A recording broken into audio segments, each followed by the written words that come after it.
Guess what? I'm not gonna tell you till after the intro.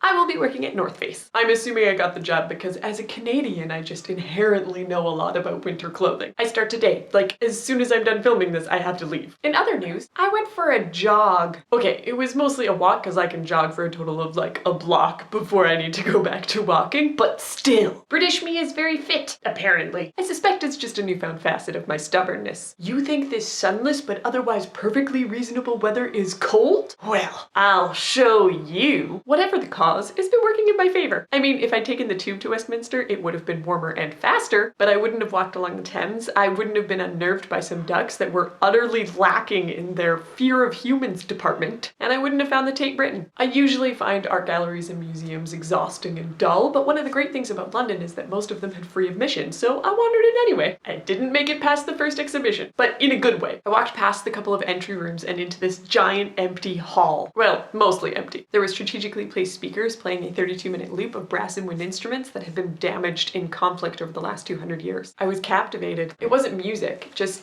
sounds. Whatever sounds the instruments were still capable of making. It was eerie and sad and occasionally funny. I don't know how broken a couple of those horns are, but there were some moments that sounded like a 10-year-old's first band class. And as I lingered, I realized I wasn't on a school trip. For the first time ever, it wasn't the museum day where I had to see as much as possible. I can go back tomorrow. Art galleries don't have to be exhausting. So when I was done in the hall, I left. Okay, the original plan was to finish the vlog talking about the rest of my walk, but then I unexpectedly won a lottery ticket to Kinky Boots, so... Oh my god, I love musicals. They've always been my favorite. Bad or good, I'm in. Fortunately, Kinky Boots was great, though I had a really hard time not singing along. Especially when the lyrics were literally a call and response of, say yeah, yeah.